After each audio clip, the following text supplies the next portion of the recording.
2026 का सबसे पहला एनिमे जो मैंने ट्राई किया वो है jack of all trades party of none. इसे माय एनिमे लिस्ट की तरफ से 6.71 की रेटिंग्स मिली है और ये बहुत ही बेसिक एनिमे है। इस तरह के आपने बहुत एनिमेज देख रखे होंगे और मैं तो इसे टाइम पास एनिमे ही मानता हूँ।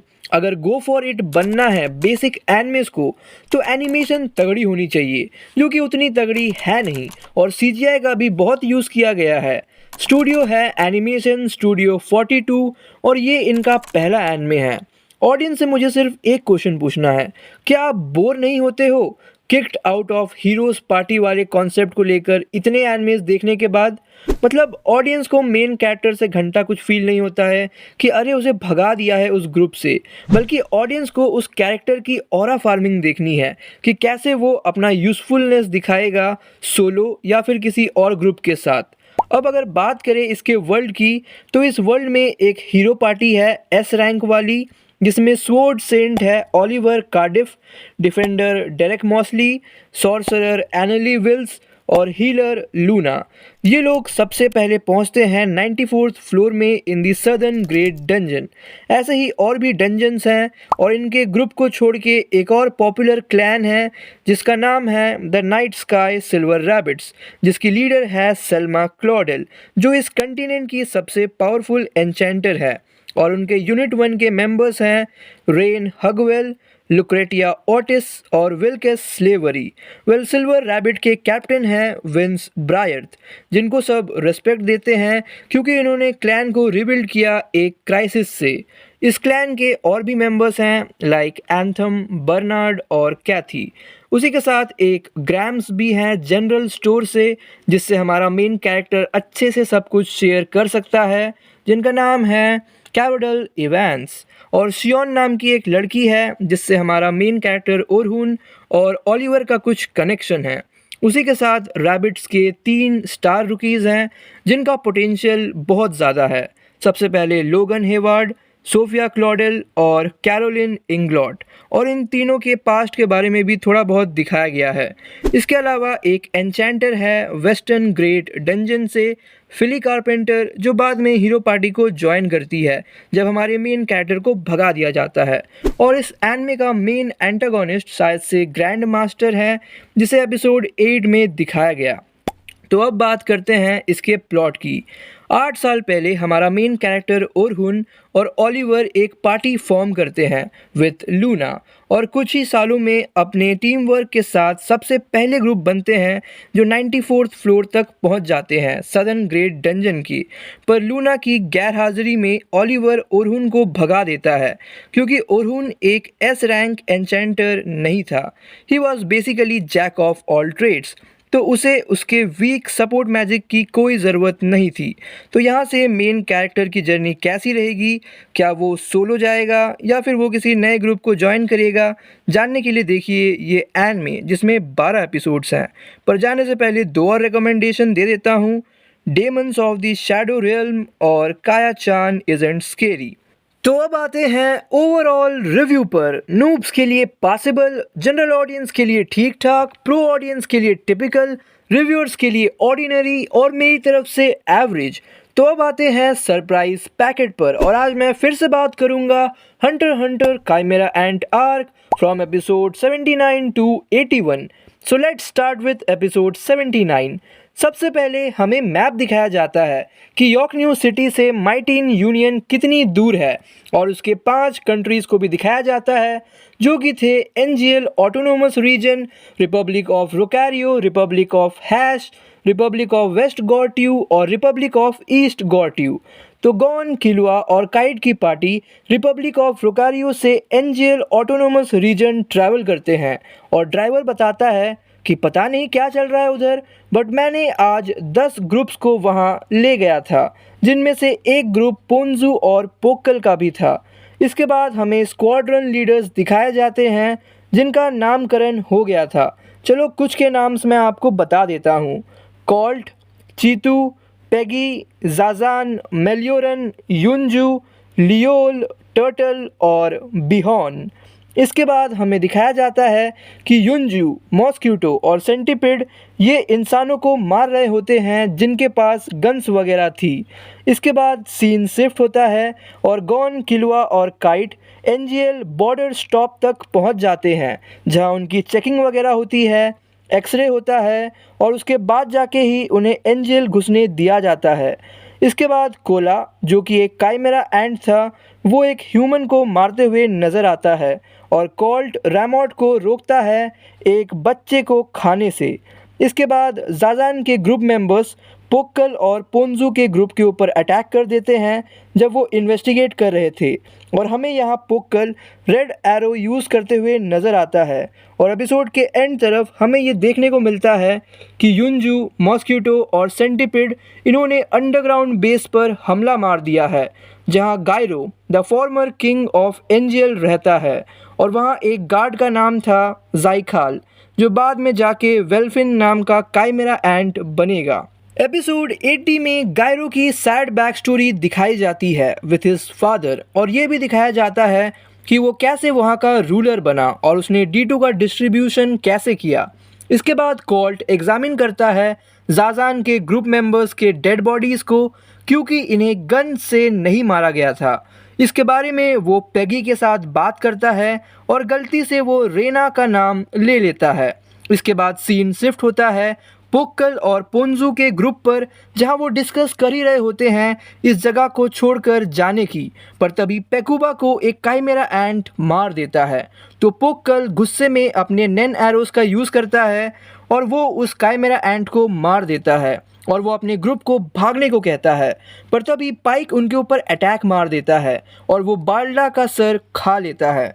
और तब हमें देखने को मिलता है पोक्कल वर्सेस पाइक, पर पीछे से जाजान उस पर अटैक मार के उसे बेहोश कर देती है और वो उसे अपने साथ ले जाती है। वहीं पोन्जू अपनी बीस का यूज़ करती है दूसरे हंटर्स से हेल्प मांगने के लिए, पर तभी गन टॉटिंग एंट उसे गोली मार के खा लेता है। एपिसोड के एंड तरफ जाके गॉन, किलुआ और काइट को पोन्जू का मैसेज मिलता है खून में लिखा हुआ, नोटिफाई द हंटर एसोसिएशन। तो ये मैसेज पढ़ने के बाद काइट स्टिक और पोडुंगो को बोलता है वापस बॉर्डर तक जाने के लिए, ताकि वो एसोसिएशन को नोटिफाई कर सके।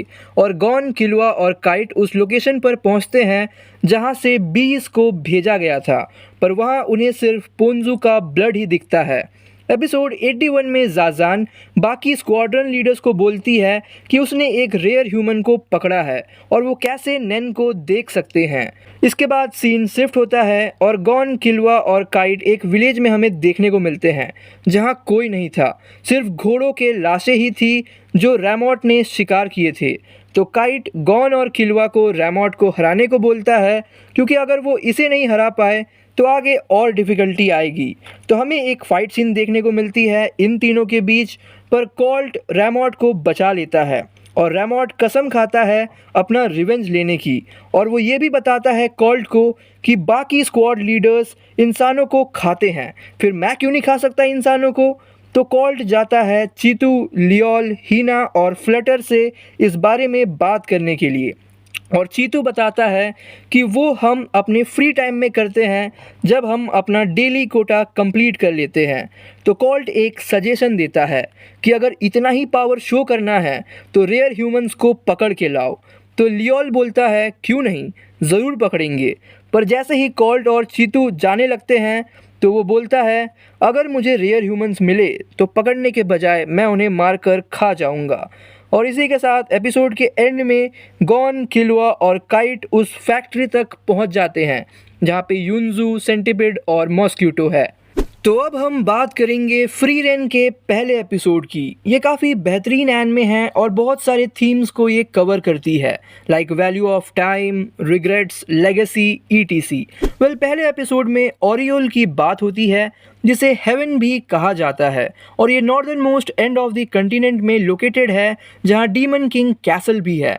फिर हमें फ्लेम का एक कोट देखने को मिलता है जो फ्रीरेन की मेंटोर थी, जिसमें लिखा हुआ था ये एक ऐसी जगह थी जहां अनेक आत्माएं एकत्रित होती थी और जहां मुझे अपने पुराने साथियों से बातचीत करने का अवसर मिलता था।